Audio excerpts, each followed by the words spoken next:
ಅವರ ವೇಗವಾಗಿರತಕ್ಕಂಥದ್ದು ಪ್ರಜಾಪ್ರಭುತ್ವದಲ್ಲಿ ಸಾಧ್ಯ ಇಲ್ಲ. ನೋಡಿ, ಆಯಿತು, ಇವತ್ತು ನಾವು ಯಾಕೆ ಅವನ್ನ ಆಕ್ಷೇಪ ಮಾಡಲಿಲ್ಲ? ಯಶವಂತರಾಯ ಗೌಡರವರು ರಾಜೀನಾಮೆ ಕೊಟ್ಟು 3 ದಿವಸ ಯಾಕೆ ಆಕ್ಷೇಪ ಮಾಡಲಿಲ್ಲ ನೀವು?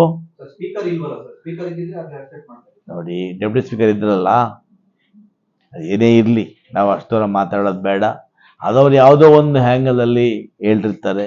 ಆದರೆ ಯಾವ ಶಾಸಕರು ರಾಜೀನಾಮೆ ಕೊಟ್ಟ ತಕ್ಷಣ ತಗೊಳ್ತಾ ಹೋದರೆ ಇವತ್ತು ಆಯ್ತಪ್ಪ 20 ಜನ ಕೊಡ್ತಾರೆ, ತಗೊಳ್ಳೋಕೆ ಸಾಧ್ಯ ಇದೆಯಾ? ಸರ್ಕಾರ ಉಳಿಯುತ್ತಾ? ಅದೆಲ್ಲ ಅವ್ರ ಪಾಪ ಏನೋ ಆ ಉದ್ದೇಶ ಮಾತಾಡ್ತಾರೆ, ಗೊತ್ತಿಲ್ಲ. ಆ ಉದ್ದೇಶ ಸರ್ಕಾರಕ್ಕಿಲ್ಲ. ಯಾರೇ ಅತೃಪ್ತ ಆಗ್ತಕ್ಕಂಥದ್ದು ಸಹಜ, ಅವರ ಸಮಾಧಾನ ಮಾಡುವ ಅಲ್ಲಿ. ಬಟ್ ಅವರನ್ನು ಯಾವ ರೀತಿ ವಿಶ್ವಾಸ ತಗೋಬೇಕು ಅದನ್ನು ಮುಖ್ಯಮಂತ್ರಿಗಳು ಮಾಡ್ತಾರೆ ಅನ್ನೋ ವಿಶ್ವಾಸ ನನಗಿದೆ. ಜಿಆರ್ ಆರ್ಥೋಪೆಡಿಕ್ಸ್ ಕೋಲಾರ್ ಮೂಳೆ ಚಿಕಿತ್ಸಾ ಕೇಂದ್ರ. ಅತ್ಯಾಧುನಿಕ ತಂತ್ರಜ್ಞಾನ ಬಳಸಿ ಎಲ್ಲ ಮೂಳೆ ಸಂಬಂಧಿ ಸಮಸ್ಯೆಗಳಿಗೆ ಪರಿಹಾರ. ಜಾಯಿಂಟ್ ರಿಪ್ಲೇಸ್ಮೆಂಟ್, ಸ್ಪೋರ್ಟ್ಸ್ ಸಂಬಂಧಿ ಸಮಸ್ಯೆಗಳು, ಮೂಳೆ ಮುರಿತ, ಸ್ಪೈನ್ ಶಸ್ತ್ರಚಿಕಿತ್ಸೆಗಾಗಿ ನುರಿತ ಮೂಳೆ ತಜ್ಞರನ್ನು ಸಂಪರ್ಕಿಸಲು 7022532255ಕ್ಕೆ ಇಂದೇ ಕರೆ ಮಾಡಿ.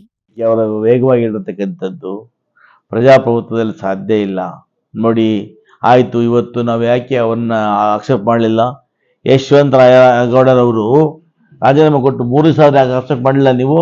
ಸ್ಪೀಕರ್ ಇಲ್ವಲ್ಲ ಸರ್, ಸ್ಪೀಕರ್ ಇದ್ದಿದ್ರೆ ಅದನ್ನ ಆಕ್ಸೆಪ್ಟ್ ಮಾಡ್ತಾರೆ. ನೋಡಿ, ಡೆಪ್ಯೂಟಿ ಸ್ಪೀಕರ್ ಇದ್ರಲ್ಲ, ಏನೇ ಇರಲಿ, ನಾವು ಅಷ್ಟರ ಮಾತಾಡೋದು ಬೇಡ. ಅದವ್ರು ಯಾವುದೋ ಒಂದು ಹ್ಯಾಂಗಲಲ್ಲಿ ಹೇಳಿರ್ತಾರೆ.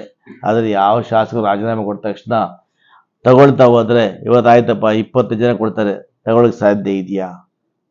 ಸರ್ಕಾರ ಉಳಿಯುತ್ತಾ? ಅದೆಲ್ಲ ಅವ್ರ ಪಾಪ ಏನೋ ಆ ಉದ್ದೇಶ ಮಾತಾಡ್ತಾರೆ, ಗೊತ್ತಿಲ್ಲ. ಆ ಉದ್ದೇಶ ಸರ್ಕಾರಕ್ಕಿಲ್ಲ. ಯಾರೇ ಅತೃಪ್ತ ಆಗ್ತಕ್ಕಂಥದ್ದು ಸಹಜ, ಅವರ ಸಮಾಧಾನ ಮಾಡುವ ಅಲ್ಲಿ.